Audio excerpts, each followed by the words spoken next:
I say to the whole world, India will identify, track and punish every terrorist and their backers.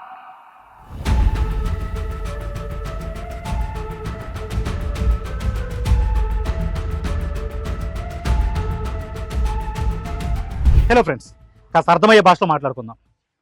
కాశ్మీర్లో ఉగ్రవాద దాడి తర్వాత భారత్ పాకిస్తాన్ మధ్య ఉన్న సింధు నదీ జలాల ఒప్పందాన్ని నిలిపివేస్తూ భారత ప్రభుత్వం నిర్ణయం తీసుకుంది. అలాగే ఇండియాలో ఉంటున్న పాకిస్తాన్ పౌరులు 48 గంటల్లోపు మీ దేశాలకు వెళ్ళిపోవాలి, ముఖ్యంగా మీకున్న వీసాలన్నీ రద్దు చేయబడతాయి అన్నట్టుగా ఒక అల్టిమేటం కూడా జారీ చేసింది. అసలు ఇంతకీ ఈ సింధు నదీ జలాల ఒప్పందం ఏంటి?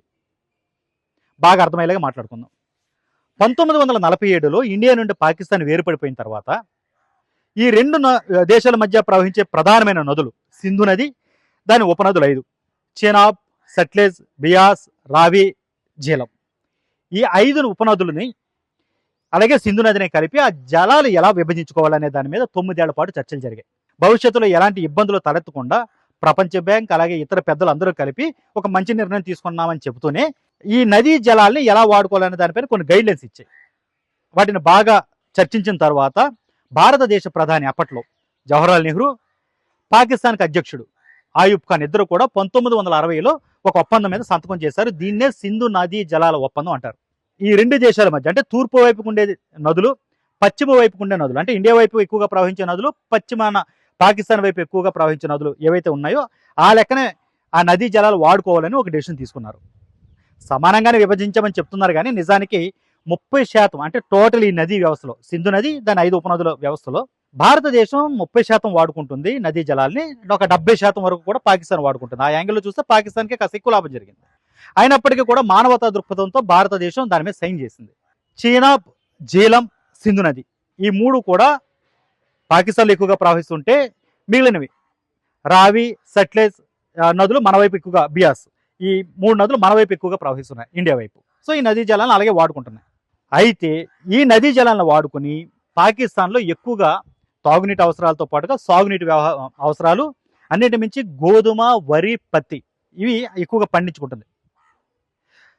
అయినప్పటికీ పాకిస్తాన్ తన బుద్ధి పోనించుకోకుండా భారతదేశంతో యుద్ధాలకు చాలాసార్లు తెగబడింది. 1965, 1971, అది కాకుండా 1999లో వచ్చిన కార్గిల్ యుద్ధం.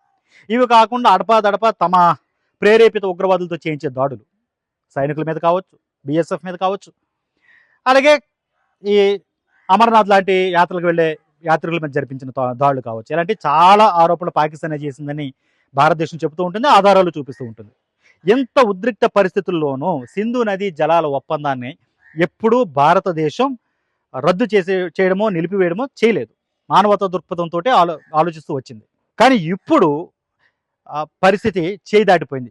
అంటే టూరిస్ట్ని, అమాయకుల్ని, ప్రజల్ని, మామూలు ప్రజలు, సామాన్య ప్రజల్ని టార్గెట్ చేస్తూ ఉగ్రవాదులతో జరిగిన దాడి మొత్తం ప్రపంచాన్ని నివ్వెరపోయేలా చేసింది. భారతదేశం పట్ల అన్ని దేశాల నుంచి సానుభూతి వస్తుంది.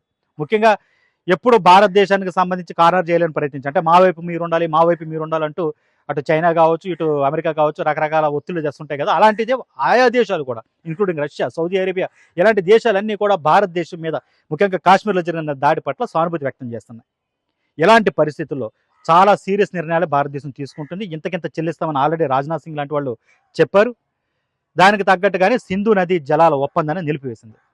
మరి ఇంతకాలం ఇన్ని యుద్ధాల్లో కూడా భారతదేశం సింధు నదీ జలాల ఒప్పందాన్ని ఆపే ప్రయత్నం చేయలేదు, చాలా మానవత్వంతో వ్యవహరించింది. ఇప్పుడు ఇది నిలిపివేయడం వల్ల పాకిస్తాన్కి వచ్చే ప్రధానమైన సమస్యలు ఏంటి? పాకిస్తాన్ అక్కడ ఎలక్ట్రిసిటీని ఉత్పత్తి చేసుకుంటుంది, సాగునీటి వ్యవహారాలు ఆల్రెడీ చెప్పాం కదా, వరి, గోధుమ, ప్రతి ఇవన్నీ కూడా అక్కడ ఈ నదీ జలాలను ఉపయోగించుకునే పండించుకుంటుంది. అది కాకుండా తాగునీటి అవసరాలు అక్కడ ఈ నదీ జలాల వ్యవస్థ నుంచి వస్తుంది. ఇప్పుడు భారతదేశం వాటిని నిలిపివేయడం వల్ల నదీ జలాల్ని ఖచ్చితంగా పాకిస్తాన్లోని కొన్ని ప్రాంతాలు నీటి కొరతతో అవి మలమల మాడడం చాలా గ్యారంటీ అని చెప్తున్నారు. కానీ తప్పదు, కొన్ని నిర్ణయాలు చాలా సీరియస్గా తీసుకోవాలని చెప్పి భారత ప్రభుత్వం భావిస్తుంది. ఇంతవరకు కూడా చాలా యుద్ధాలు చేసిన పాకిస్తాన్ ఇలాంటి నిర్ణయం ఎప్పుడు తీసుకోలేదు. కానీ ఇప్పుడు అన్ని హద్దులు దాటేస్తుంది పాకిస్తాన్. గతంలో కూడా ఈ పుల్వామా అటాక్ అది జరిగినప్పుడు చాలా కీలకమైన వ్యాఖ్య చేశారు అప్పట్లో నరేంద్ర మోదీ. రక్తాన్ని నీటిని కలిపి మేము పంచలేము అని చెప్పి ఆయన చాలా సీరియస్గానే వార్నింగ్ ఇచ్చారు. అయినప్పటికీ కూడా నదీ జలాల పంపకం ఒప్పందం ఉందో దాన్ని అయితే ఆయన ఇప్పుడు రద్దు చేయలేదు. కానీ ఈసారి మాత్రం చేయాల్సిన పరిస్థితులు పాకిస్తాన్ స్వయంగా తెచ్చుకుంది. విచిత్రం ఏంటంటే పాకిస్తాన్ పై దాడికి భారతదేశం వస్తే మేము అడ్డుకుంటాము, మేము ఖచ్చితంగా పోరాడతామంటూ పాకిస్తాన్కి సంబంధించిన నేతలందరూ చెప్తున్నారు. కానీ ఎవరు కూడా జరిగిన దాడి మీద సానుభూతి వ్యక్తం చేయట్లేదు, కనీసం ఖండించట్లేదు. ఏదో మాట వరుసకి ముక్తసరిగా ఒక మాట వదిలేస్తున్నారు తప్ప ఎక్కడ కూడా సరైన హృదయంతో అరే తప్పు జరిగింది, ఈ దాడిని ఖండిస్తున్నాం ఇలాంటి మాటలు వాళ్ళు అనడం లేదు. భారత్ దాడికి వస్తే మా మీద మేము ఆపుకోగలం, మేము ఎలా దాడిని తిప్పుకోవటాలో మాకు తెలుసు అంటే ఇలాంటి కబుర్లే చెప్తూ వస్తున్నారు. సో ఎలా చూసినా కూడా పాకిస్తాన్పై పూర్తి స్థాయిలో ఈసారి ఆంక్షల్లో పెట్టడం సబబే భారతదేశం అన్న అభిప్రాయం ప్రపంచవ్యాప్తంగా ఉన్న ప్రజల నుంచి వస్తుంది. అసలు ఇంతకీ సింధు నదీ జలాల ఒప్పందానికి ఉన్న గొప్పదనం ఏంటంటే ప్రపంచంలో ఇన్ని యుద్ధాలు రెండు దేశాల మధ్య జరిగినా ఎలాంటి ఆంక్షలకి లోను కాకుండా ఇంతవరకు నిలబడిన ఒప్పందం ఇది. దీనికి అప్పుడు గైడ్లైన్స్ కూడా పెట్టుకున్నారు. ఎలాగా ఈ నదీ జలాలను వాడుకోవడంలో రెండు దేశాల మధ్య ఏమన్నా ఇబ్బంది వస్తే ఈ రెండు దేశాలకు సంబంధించిన శాశ్వత కమిషన్ ఏర్పాటు చేసి ఉంచారు. అందులో ఈ రెండు దేశాలకు సంబంధించిన కమిషనర్స్ ఉంటారు, వాళ్ళు ఈ వివాదాలు పరిష్కరిస్తారు. అక్కడ కూడా పరిష్కారం కాలేదు. అప్పుడు స్వతంత్ర నిపుణుడు, ప్రపంచ బ్యాంక్ నియమించే స్వతంత్ర నిపుణుడు వచ్చి ఆయన ఆ పరిస్థితులన్నీ కూడా బేరీజు వేసుకుని ఆయన నిర్ణయం తీసుకుని ఏం చేయాలనేది రెండు దేశాలకు చెప్తారు.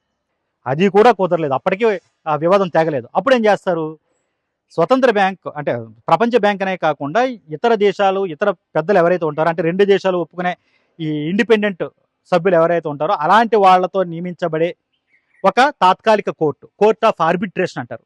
ఆ కోర్టు ఈ డెసిషన్ ఎలా వాడుకోవాలి నదీ జలాల్ని లేదా ఆ వచ్చిన వివాదాన్ని ఎలా పరిష్కరించాలి అనే దాని మీద నిర్ణయం తీసుకుంటారు. కానీ ఇదంతా ఎప్పుడు ఈ ఒప్పందం అమల్లో ఉన్నప్పుడు. అసలు ఇప్పుడు ఒప్పందాన్ని రద్దు చేసింది భారతదేశ ప్రభుత్వం, మొత్తం నిలుపుదల చేసింది. కాబట్టి ఇప్పుడు వాటికి తావు లేదనేదే నిపుణులు చెప్తున్నారు. ఇంత కీలకమైన నిర్ణయం భారతదేశం తీసుకోవడం వెనక చాలా పెద్ద రీజన్ ఉందన్నది అందరికీ తెలుసు. అమాయక ప్రజల ప్రాణాలు కోల్పోయారు, వాళ్ళ వివరాలు అడిగి మరీ కాల్చి పారేశారు.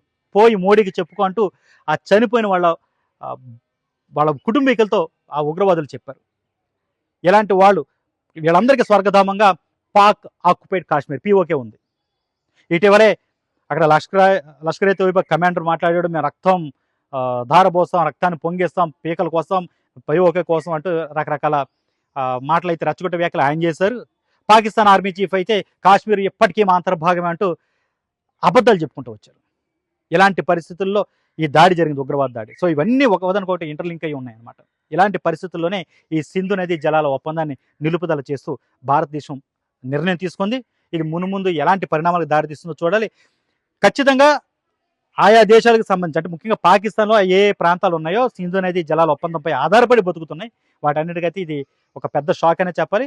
ఖచ్చితంగా పాకిస్తాన్ ప్రభుత్వం దీనిపై దిగి రాక తప్పదనే అంతర్జాతీయంగా ఉన్న నిపుణులు అయితే చెప్తున్నారు. ఆల్రెడీ ఏదైతే పాకిస్తాన్కి ఎక్కువగా వాడుకునే అవకాశం ఉందో ఆయా నదులు అంటే సింధు, చెనాబ్, జీలం ఈ నదుల్లో భారతదేశం కొన్ని వాడుకోవచ్చు. ముఖ్యంగా హైడ్రో ప్రాజెక్టులు కట్టుకోవచ్చు. ఆల్రెడీ జీలం, చెనాబ్ల మధ్య కిషన్ గంగా హైడ్రో ప్రాజెక్టును కడుతుంది ఇండియా. దాన్ని కూడా తప్పు పెట్టే ప్రయత్నం చేసింది పాకిస్తాన్. కానీ అక్కడ మేము కడుతుంది కేవలం విద్యుత్ శక్తి కోసం మాత్రమే, దాన్ని పెద్దగా వాడుకోం మేము వాటర్ అవసరాల కోసం, ఇది కట్టుకునే వెసులుబాటు మాకు ఉందని భారతదేశం తిప్పుకొట్టింది ఆరోపణల్ని. అలాగే లైట్గా వాటిని మన అవసరాలు ఎంతవరకు ఒప్పందం ప్రకారం వాడుకోవచ్చు వాటిని వాడుకుంటున్నాం మనం. పాకిస్తాన్ ఇప్పటి వరకు భారతదేశం మీద ఆరోపణలు చేస్తూ వచ్చింది ఈ సింధు నదీ జలాల ఒప్పందంలో ఎక్కువగా ఇండియా వాడేసుకుంటుందని. అవన్నీ అబద్ధాలని ఇప్పటికో తేలిపోయింది. ఇప్పుడు ఏకంగా సింధు నదీ జలాల ఒప్పందాన్నే భారతదేశం రద్దు చేసింది, అంటే నిలుపు చేసింది. కాబట్టి ఖచ్చితంగా దీని ఇంపాక్ట్ పాకిస్తాన్ మీద గట్టిగా పడబోతుంది. దీనిపై వాళ్ళు ఎలా రియాక్ట్ అవుతారో చూడాల్సి ఉంది. మరిన్ని అప్డేట్స్ కోసం చూస్తూనే ఉండండి ఏబీపీ దేశం.